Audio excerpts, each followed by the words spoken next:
This is Communipol Terminal, otherwise known as the C&J Terminal, located in Jersey City, New Jersey, just across the river from New York City. The terminal is a part of Liberty State Park, and along with nearby Ellis Island and Statue of Liberty, recalls the era of massive immigration through the port of New York and New Jersey. It's estimated that around 10.5 million entered the country through the station, and I'm going to show you around it.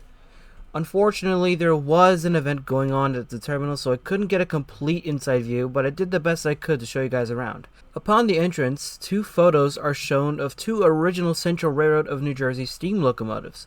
One is C&J number 833, which is one of the locomotives designed for the famous Blue Comet. The other one is a standard 260 Camelback locomotive number 732, mainly designed for switching.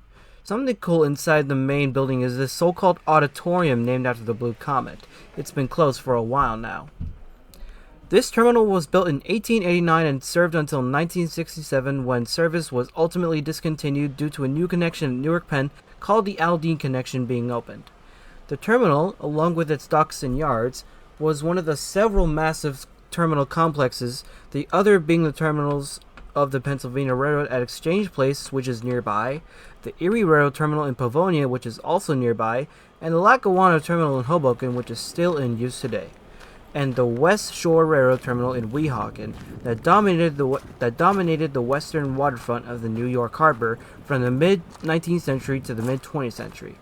Of the two still standing, the Hoboken Terminal is the only one still in use. Back in the terminal's heyday, it primarily served as a terminal for most of the long-distance and famous streamliners of the East Coast, like the famous Blue Comet with the Central Railroad of New Jersey, not really quite a streamliner, but still, the Crusader from Reading, and the Royal Blue for B&O, but there were other highly known trains that terminated there, like Reading's Wall Street and B&O's Shenandoah. The concourse had 20 tracks, but only served 12 trains in and out of Jersey City. Outdoors, you can see that there is a public display of 3 train cars that were formerly used by the Jersey Central. One is a baggage car, while another one is a normal boxcar used by the Central Railroad of New Jersey.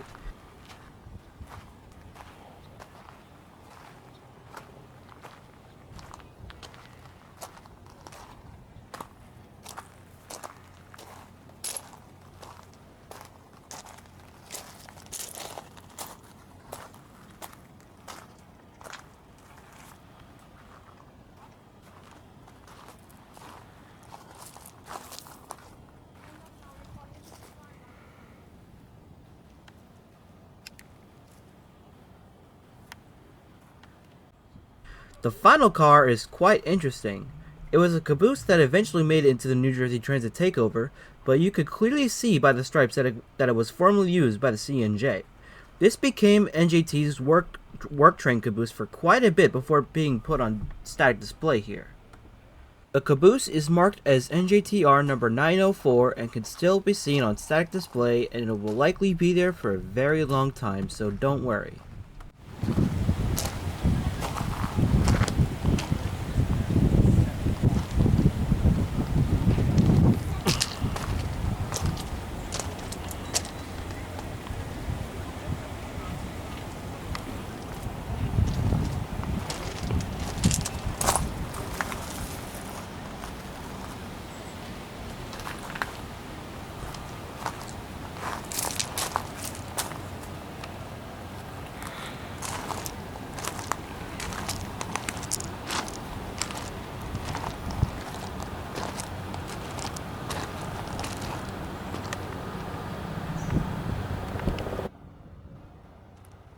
Lines from the station headed southwest, arriving at the waterfront from the points required overcoming significant natural obstacles, including crossing the Hackensack River and Meadows and Hudson Palisades, and in case of the New Jersey Central, traversing the Newark Bay. For its main line, the railroad constructed the Newark Bay Bridge to Elizabeth. Its Newark and New York branch cut through Bergen Hill and crossed through 2 bridges at Kearney Point. Both rights-of-way in Hudson County are now used by the Hudson-Bergen Light Rail.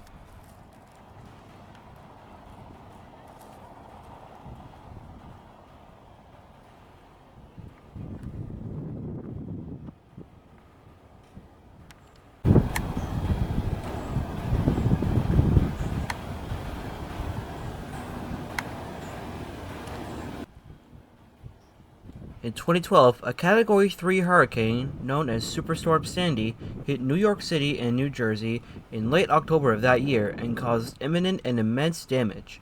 Hurricane Sandy was the costliest natural disaster in the history of New Jersey, economic losses to businesses of up to $30 billion. The most intense storm of the 2012 hurricane season, Sandy formed in the Caribbean Sea on October 22nd. For days ahead of its eventual landfall, the hurricane was expected to run toward New Jersey, as anticipated by the tropical cyclone forecast models and the National Hurricane Center. On October 29th, Sandy lost its characteristics of a tropical cyclone and transitioned to an extratropical cyclone while approaching the New Jersey coast. About 2.5 hours later, the former hurricane moved ashore New Jersey, near Brigantine in Atlantic County, just north of Atlantic City, producing wind gusts as strong as 91 miles per hour. You can expect that the C&J terminal was heavily damaged during the storm, and some of the damage can still be seen on the outside of the terminal.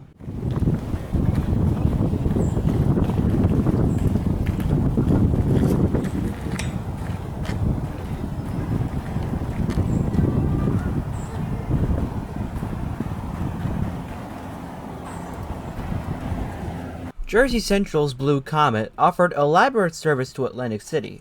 The railroad's suburban trains served passengers to the west and south, including the Jersey Shore.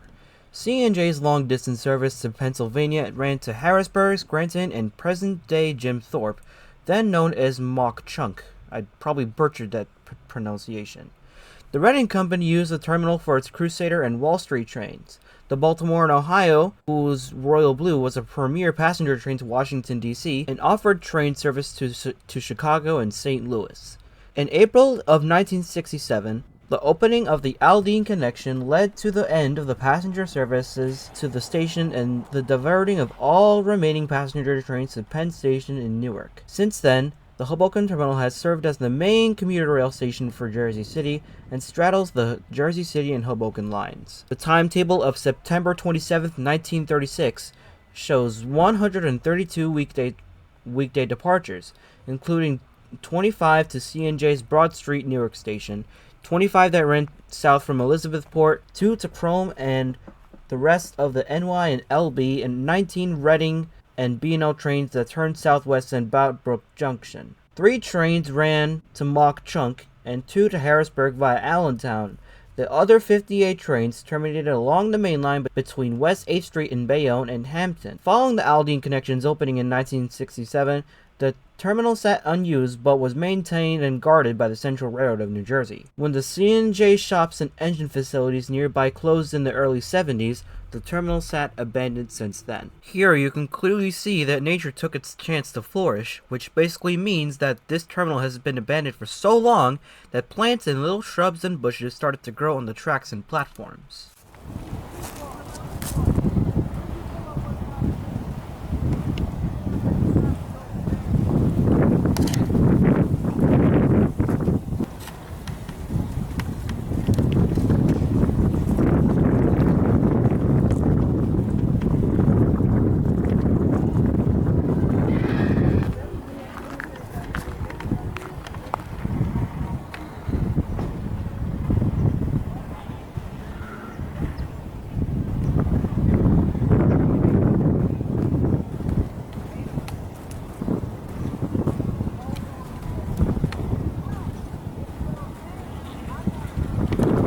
Here you can see how much damage Hurricane Sandy did to the terminal, and it's pretty brutal if you ask me.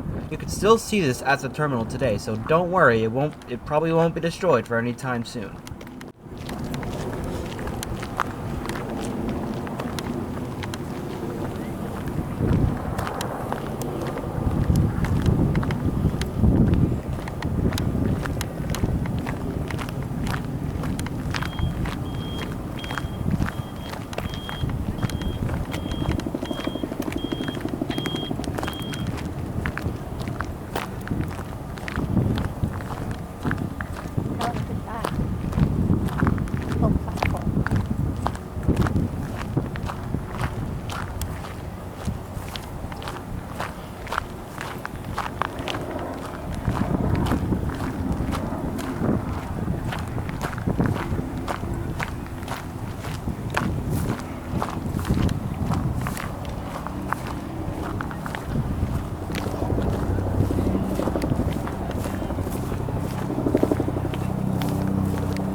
Thanks for watching this video. If you want to see more videos like this or anything else on my channel, feel free to subscribe as I'll be posting a lot more now.